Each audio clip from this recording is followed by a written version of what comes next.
¿Debíamos aprender algo de esta pandemia? Hola. Desde aquel 11 de marzo del año pasado, en que la Organización Mundial de la Salud declaró pandemia por el nuevo coronavirus, todos deseaban que significara que fuera una clase de ruptura del mundo y esto produjera una especie de nuevo mundo. Bien iluso ese pensamiento. Pero la esperanza de que algo cambiara, que los humanos nos transformáramos en algo nuevo, era común ver esas motivaciones en Facebook. Pero los que somos más realistas, esperábamos aunque sea un poco de cambio si no en el mundo, al menos en nuestro país que deje de cometer los mismos errores que no nos dejan salir del tercer mundo. Incluso subí un video el 14 de junio donde establecía algunos pensamientos sobre cosas que debían cambiar por la pandemia. Pero como siempre los buenos deseos solo sirven para sentirnos bien, pero sin acciones no sirven mucho. Por ejemplo, para un problema en común, no hubo unidad en el mundo. Ni Centroamérica se unió para salir juntos ante un problema en común. Hubo errores a la hora de manejar esta pandemia por parte del gobierno. Y es obvio que eso iba a pasar, ya que ningún país estaba preparado para algo así. Pero se esperaba que el gobierno tomara las decisiones en base de la ciencia, pero el gobierno se negó en oír a la ciencia. Quizás muchos piensen que se aplique lo del huevo de Colón. O sea que hoy nos es fácil criticar al gobierno, ya que ha pasado más de 10 meses desde que comenzó todo y no cuando pasaba lo más grave. Pero no aplica porque hubo expertos que le advertían al gobierno de sus decisiones erradas, pero el gobierno se negó a escuchar, porque si debía haber un salvador en este país, eran ellos. Y lo peor que ya estamos en el 2021, y quieren seguir actuando como si estuviéramos en marzo del año 2020. Seguir con los mismos errores, los mismos fracasos. Aunque han hecho aciertos, pero eso no justifica que sigan con los mismos errores. Y hablando de errores, no olvidemos de los errores de la población. Algunos se niegan a salir de sus casas con mascarillas. O aceptar que estamos aún en la pandemia y que por eso, es necesario aún aplicar las medidas básicas para mantenerse a salvo. Es como si les pidiera que cargaran una mascarilla de cemento. Aunque esta resistencia a usar las cosas que los ayudaran, no debería de sorprenderme. Si las pasarelas que están ahí para salvarlos, se niegan en usarlas, aun si está a 2 metros de ellos, ahora imagínense en esos tercos que se niegan a usar mascarillas. Y algo me dice que cuando ya esté la vacuna a disposición de la población, ya no veremos a las personas con mascarillas. Y por cierto, hablemos de la vacuna. A principios de marzo, todos deseando que ya estuviera la vacuna para volver a la normalidad. Pero hoy no la desean por miedo a que sea una clase de experimento en nuestra población. Hay una verdadera crisis en la credibilidad de los gobiernos así como de las autoridades científicas. Ya que por muy mal que nos puede caer el gobierno, no podemos creer que ellos compraran una vacuna que no funcione. Y la máxima expresión de esa crisis de credibilidad, es ver cómo había personas que creían más a un youtuber de canal de conspiraciones que en los expertos médicos. Aunque la ciencia no fuera aliado de esos youtubers, tenían más difusión de sus ideas erradas que las explicaciones científicas de los expertos. Eso explicaría cómo la paranoia fue bien rentable en YouTube para algunos. En este punto en que estoy escribiendo el guión de este video, me pregunto, ¿en qué deberíamos invertir? La respuesta obvia sería en educación, salud, en la agricultura, ya que tarde o temprano puede volver una nueva pandemia. Pero ¿para qué invertir en educación si lo que importa es que solo pasen? ¿Verdad? ¿Qué importa que el año pasado no hubieran aprendido algo realmente? ¿Verdad?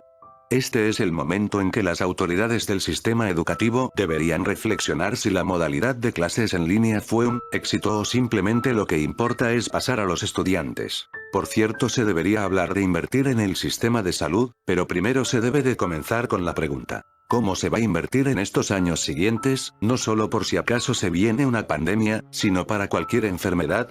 Pero no, pues el gran proyecto de este gobierno de inversión, es la creación de una gran galera, digo, que en la creación de un hospital que es más caro que la Torre Futura. Y no hablemos que la salud mental no es una prioridad ni para el gobierno ni para el pueblo. Y hablando de inversiones, pues se debería de invertir en el sistema judicial, porque esta pandemia demostró que aún le falta dar el paso al siglo XXI. ¿O por qué no invertir más en las instituciones controladoras del Estado para combatir a la corrupción? Porque los titulares de posibles actos de corrupción fueron tan comunes como los muertos por el coronavirus. Es repulsivo pensar cómo algunos funcionarios vieron esta pandemia como una oportunidad para saquear las arcas del Estado. Y hablando de cosas repulsivas, hablemos del miedo. Yo siempre lo diré. Con esta pandemia se confirmó que las personas sí están dispuestas a sacrificar sus libertades a cambio de seguridad. Ya que el gobierno vendió también el infierno, que hace que las personas vean al purgatorio como algo aceptable, por lo que avalaron las violaciones de derechos humanos, o violaciones al Estado de Derecho. No importaba que a las personas se las llevaran a centros de contenciones, aunque esto fuera violatorio de la ley o lo más mínimo en materia de derechos humanos. Pero el mejor argumento a favor de esa represión era, ellos se lo buscaron por salir de sus casas. Aunque fuera por ir a comprar comida o ir al trabajo. Por lo que palabras como democracia o derechos humanos o Estado de Derecho, son bonitas pero son inútiles frente al miedo. El miedo bendijo la mano dura. También son bonitas pero inútiles las palabras como solidaridad o la empatía. Por ejemplo, las personas que perdían sus trabajos, o los que salían con una bandera blanca pidiendo comida, pues se les exigían que aún así se quedaran en sus casas, ya que entre comillas Dios proveerá, cierro comillas. Como una forma muy barata para sentirse bien, claro, aquellos que desean sentirse bien son las personas que pronuncian esas infames palabras. Y ya los médicos ya no son nuestros honorables héroes, ahora son simplemente empleados haciendo sus trabajos. Por lo que sus quejas de querer mejores equipos médicos o mejores condiciones laborales, deben ser calladas, para no perturbar nuestra paz. Soy sincero, al decir que la verdad que no esperaba que los cambios sucedieran de un solo. Pero al menos esperaba ver los primeros pasos que nos lleven a esos cambios. Pero no va a pasar. No veo que como sociedad en su conjunto reflexionemos y comenzando con una sola pregunta. ¿Cuál es el rumbo que deseamos? ¿O cuál es nuestra meta? ¿Qué pasos hemos dado que nos acercan o nos alejan a la meta?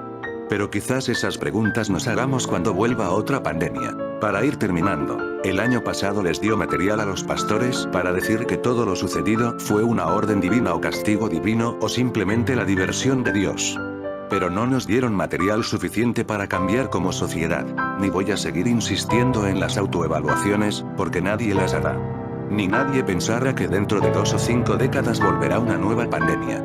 Lo único que me queda a mí y a ustedes es trabajar desde nuestras comunidades y ahí tratar de hacer los cambios, porque es mentira que uno solo puede crear cambios nacionales o internacionales.